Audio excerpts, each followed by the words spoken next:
Dating gawi, answering some questions. Let's go.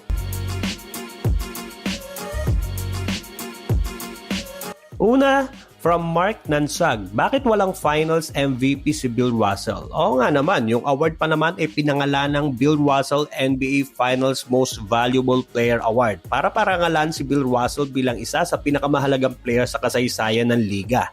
Lalo na't may record siyang 11 NBA championships. Well, wala pa namang Finals MVP award noon.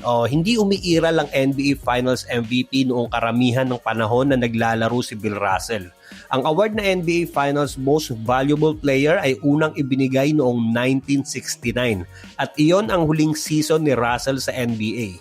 Sa finals na yon, siya ang coach player ng Boston Celtics at nanalo sila ng championship. Pero ang Finals MVP award ay naibigay kay Jerry West. Sayang naman, huling taon na hindi pa nabigyan.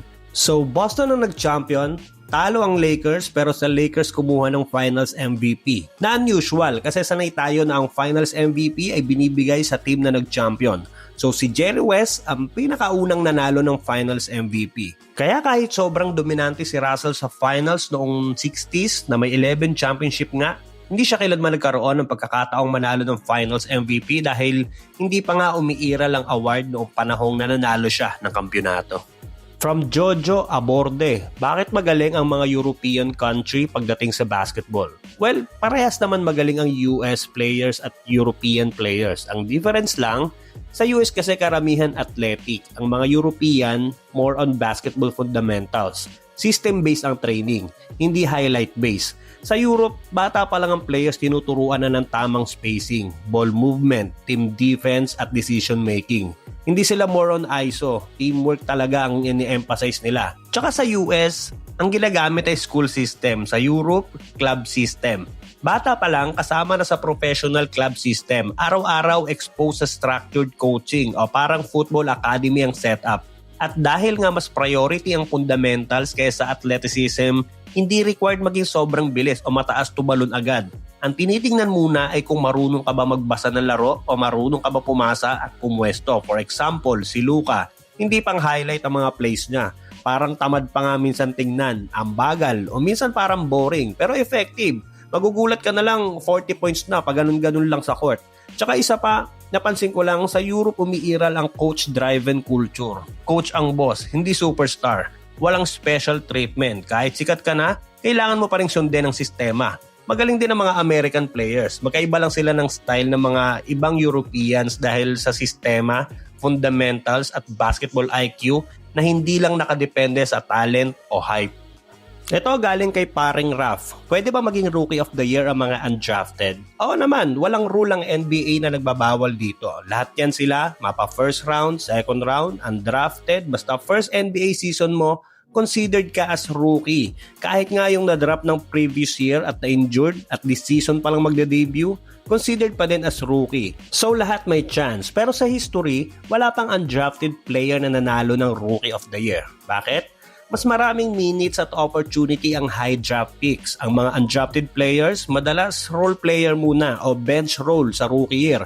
Yung iba nga, pang-G-League lang talaga. At ang Rookie of the Year voting ay heavily favor sa stats, usage plus team roles. Kaya pag undrafted, mahirap makipag-compete. Ang mga undrafted din ay usually ilang taon pa ang hinihintay bago mabigyan ng chance. Pero madami ang gumagaling tulad nina Ben Wallace, Austin Reeves, Fred VanVleet, Jose Alvarado at madami pa yan sila. Pero ang mag-stand out sa unang taon, mahirap pa sa ngayon unless madaming ma-injured sa team at no choice kundi gamitin ang bench at dun mag-stand out ang undrafted. Pero sa ngayon, ang chances ay very slim. From Elmer Castro, may sahod din ba yung mga college player like NCAA sa US? Dapat wala. Yun naman talaga ang rule dati. Walang sahod ang mga NCAA college players sa US at bawal silang tumanggap ng kahit anong pera, regalo o endorsement dahil sa mahigpit na amateur rule ng NCAA. Kahit simpleng cash o free items, pwedeng ikasuspinde o ikawala ng eligibility. Ang legal lang noon ay athletic scholarship tulad ng tuition, books at dorm.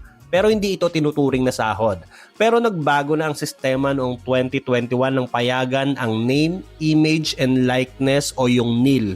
kung saan pwede na silang kumita mula sa endorsement, sponsorships at social media deals na galing sa third-party brands. At nitong 2025, sinimulan na ang mas malaking pagbabago. Pinayagan na ang mga Division 1 schools na direktang magbayad sa players sa pamamagitan ng revenue sharing. Ibig sabihin, may bahagi na ang athlete sa kinikita ng school mula sa sports.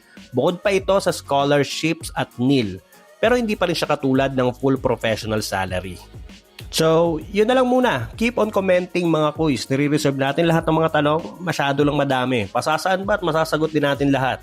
Pa-like, share at baka naman pakisubscribe na din ang ating channel para sa mga susunod pang NBA Trivia.